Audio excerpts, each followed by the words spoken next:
آج جس عظیم شخصیت کی شہادت ہوئی ہے، کیوں اتنی عظمت کیوں تھی؟ دنیا کا سب سے بڑا شیطان جس کو امام خمینی نے شیطان بزرگ کا، اپنے زمانے کا مرحب و انتر، اپنے زمانے کا فرعون، اپنے زمانے کا نمرود، اتنے بڑے شیطان کے سامنے پوری حیدری جرأت کے ساتھ یہ سید کھڑا رہا۔ کیا وجہ تھی اس کی؟ اس کا ریزن کیا تھا؟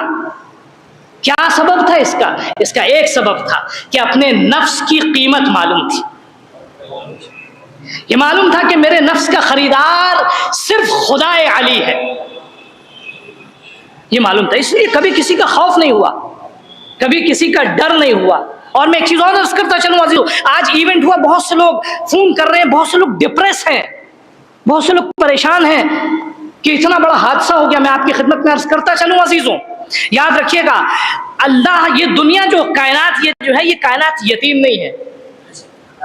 کائنات جو ایسا نہیں ہے کہ اس کا کوئی بنانے والا، کوئی محافظ اور حافظ نہیں ہے۔ فرعون آتے رہے، نمرود آتے رہے، ان کے مقابل میں ابراہیم، عیسیٰ، موسیٰ، رسول خدا، حسین اور تمام ائمہ شہید ہو گئے، لیکن خدا کا دین باقی ہے۔ عزیزو، خدا کا دین باقی، اس سے مایوس ہونے کی ضرورت نہیں ہے۔ راہ خدا میں جب انسان قربانی دیتا ہے تو اس قربانی سے مایوس نہیں ہوتا ہے، بلکہ اس کے اندر اور جرأتیں بڑھتی ہیں۔ بزرگ، بچے، ماں بہنیں، سب، ہر فرد اس قوم کا عزیزو، حتیٰ یہ میسج تمام مسلمانوں کے لیے، تمام صفات پہ اللہ کی ایمان رکھیں۔ ان تمام صفات میں سے ایک صفت ایسی ہے عزیزوں جس میں سب سے زیادہ ایمان رکھیں۔ توجہ کیجیے گا، بہت غور سے سنیے گا، اس چیز کو ذہن میں رکھیے گا۔ اللہ کے 99 مثال کے طور پہ نام آپ نے سنے، دعائے جوشن کبیر میں 1000 اسماء خدا کے، اور بہت سے ایسے نام ہیں جن کو ہم نہیں جانتے ہیں۔ اللہ کے ناموں، اللہ کی صفات، اللہ کے کمالات، اللہ کے وجود، اس کے ایگزسٹنس اور اس کی خلقت، اس کی شاکاری، سب کچھ بتائیں۔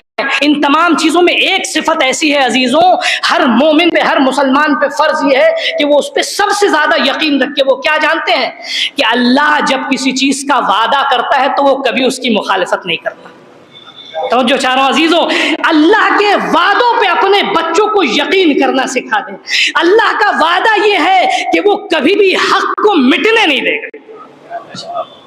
حق کو، اللہ کا وعدہ ہے عزیزوں۔ امام حسین ہو گئے لیکن دین ختم ہوا، تو لہٰذا آگے سوشل نیٹ ورک پہ ذرا سا خلفشار ہے، بہت سے لوگوں میں ڈپریشن، بہت سے لوگوں نے فون کیا کہ مولانا یہ کیا ایسا واقعہ ہو گیا، ڈپریس کرنے والا واقعہ، ہم بہت پریشان ہیں۔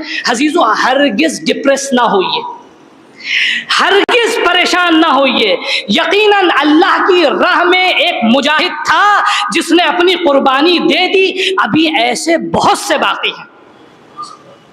کبھی بھی اللہ اپنی زمین کو مجاہدوں سے، اپنی راہ میں محنت اور مشقت کرنے والوں سے کبھی بھی خالی نہیں۔ اللہ کا وعدہ یہ ہے، وَالَّذِي أَرْسَلَ رَسُولَهُ بِالْهُدَى وَدِينِ الْحَقِّ لِيُظْهِرَهُ عَلَى الدِّينِ كُلِّهِ وَلَوْ كَرِهَ الْمُشْرِكُونَ۔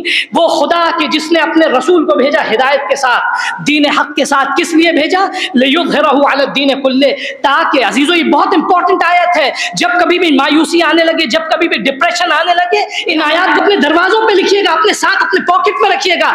جب کبھی بھی حالات دیکھ کے مایوسی سی چھانے لگے تو ان آیات کو پڑھ لیجیے گا۔ قرآن کی آیت، قرآن کی ورسز ایسی ہے کہ جیسے it seems it is addressing you today، آج جیسے اس کا ریویلیشن ہوا ہے، آج جیسے یہ نازل ہوئی ہے، آج آپ کو یہ خطاب کریے۔ آپ قرآن کے مولا کائنات کہتے ہیں کہ قرآن کی خاصیت یہ ہے کہ یہ کبھی بھی کہنا اور پرانا نہیں ہوتا۔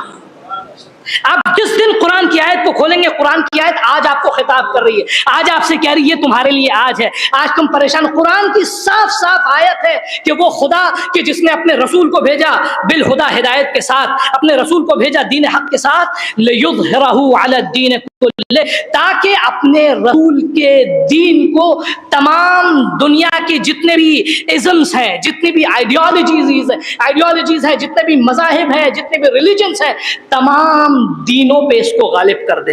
وَلَوْ كَرِهَ الْمُشْرِكُونَ، چاہے اللہ کا شرک کرنے والے جتنا بھی اس سے ناراض ہیں۔ یہ اللہ کا وعدہ ہے، لہذا ان حوادث کو دیکھ کے ڈپریس نہ ہوئیے۔ یہ ایسا معاملہ ہے عزیزوں کہ آج ساری دنیا، ہندی میں کہتے ہیں، پیڑت ہے اس شیطان سے۔ آج ساری دنیا اس شیطان سے پریشان ہے۔ اس شیطان کے بارے میں چاہے وہ مسلمان ہو، چاہے وہ ہندو ہو، چاہے وہ شیعہ ہو، چاہے وہ سنی ہو، جس مذہب سے بھی تعلق رکھتے ہو، اس شیطان سے ساری دنیا پریشان ہے عزیزوں۔ ایک اردو میں کہاوت ہے عزیزو، علماء حضرات یہاں اردو داں بھی موجود ہیں، وہ آپ سب سمجھیں گے اس بات کو کہ شمع جب بجھنے لگتی ہے نا تو پھڑکتی بہت ہے. جو شاعر عزیز کہا شمع جب بجھنے لگتی ہے، کینڈل جب بجھنے میں آتی ہے نا، جب بجھنے لگتی ہے تو پھڑکنے لگتی ہے. تو بس اس کو ذہن میں رکھیے گا، یہ بجھتی شمع ہے جو پھڑک رہی. علمہ البیان